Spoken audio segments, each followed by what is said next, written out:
Welcome back to SNC Tonight. I am joined with my guest, Zachary Marschall. He's the Campus Reforms Editor-in-Chief. Zachary, welcome to SNC Tonight. Thank you. It's great to be here.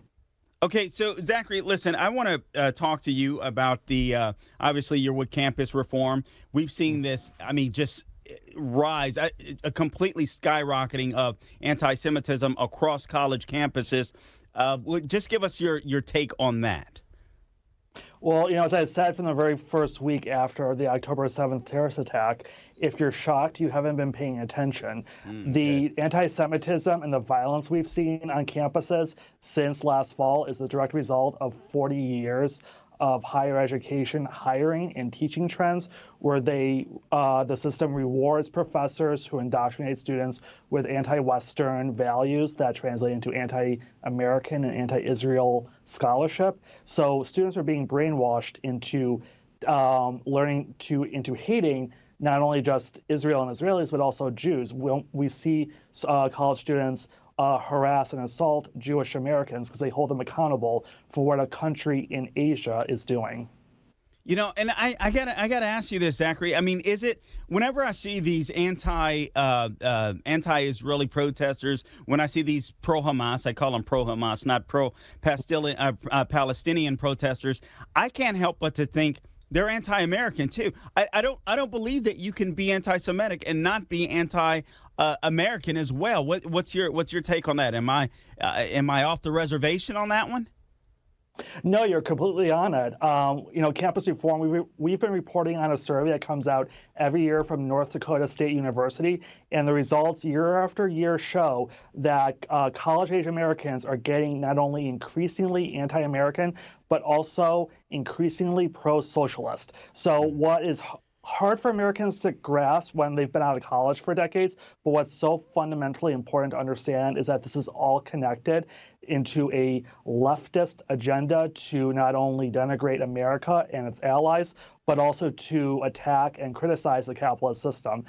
I have been in the news recently for Title VI complaints. I have been filing against universities who mishandled anti-Semitism on their campus last fall. There are now news reports on far-left socialist websites attacking me for just speaking out about anti-Semitism. So these radical activists on college campuses see anything that is pro-Israel or pro-American as an attack on their politics, an attack on their ideology.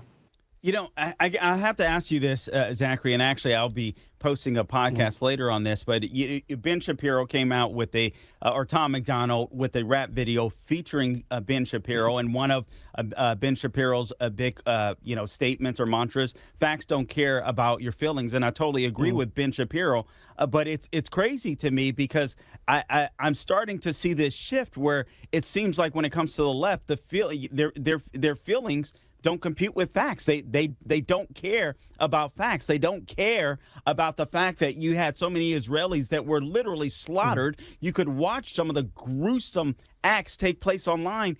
It doesn't seem to matter. How do we turn this around? How do we reach those people? Well, what's really interesting to see is that it wasn't just that they didn't care, but so many professors and so many students came out the week after that, a terrorist attack, and said, what did you think we meant by liberation? What did you think we meant by decolonization? We meant that we're going to overthrow Israel by any means necessary. So they are actually enjoying, and one Cornell professor said, I was exhilarated by what happened. He's now on leave, which, that didn't go far enough, but at least he's no longer teaching. So what we need to do is to completely reform how higher education hires, fires, and promotes faculty. We need to reform what they prioritize in the classrooms, and that can only come from outside pressure. The moral rot in higher education is so severe right now that we need to do these Title VI complaints investigations. We need donors like Bill Ackman to put pressure on the universities. We need alumni to speak out, because it's only when you see that happening that you're going to see real change. There's just too many, the number of Marxists in the academy and the number of people who are running graduate programs and who are in charge of hiring professors, they're overrepresented as far as being anti-Western and anti-American, that we cannot rely on them to change the system that benefits their extreme ideology. Yeah, and honestly, Zachary, I'm having a hard time understanding how we slow down this train. I mean, if Congress, listen, I believe that one instance or one way that this could be done is I don't think there should be any federal grants going to these universities. Let them live off of their endowments, and eventually they're going to have to get rid of some of the woke curriculum that exists on some of these college campuses. But even then, I don't know that it's enough. What do you propose needs to be done, maybe from the everyday citizen, to try to stop this nonsense, this anti-Semitism that's brewing around the country? Yeah.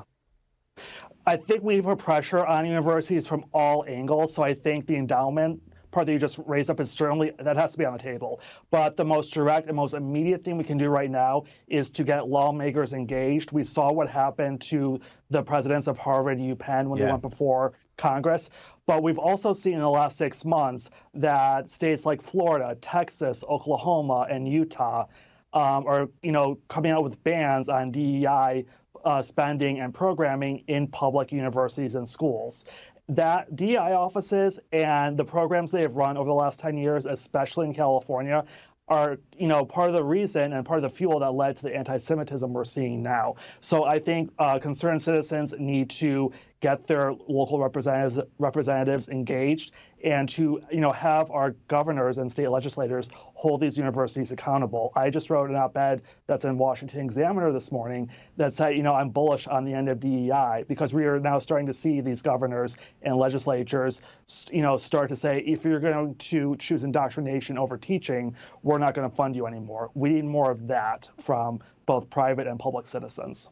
Do you think that is a winning issue for 2024 going forward in 2024? We have just over 30 seconds, but I believe this issue with DEI and CRT, I believe the Republican Party needs to take it on, head on, if you will. What say you?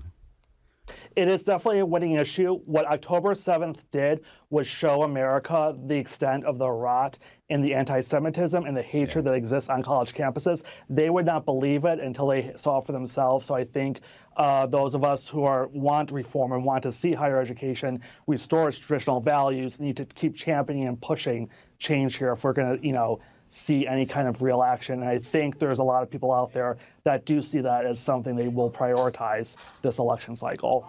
All right. Thank you so much, Zachary Marschall of Campus Reform. I appreciate you joining us this evening on SNC Tonight. We'll be back with more. You guys stay tuned.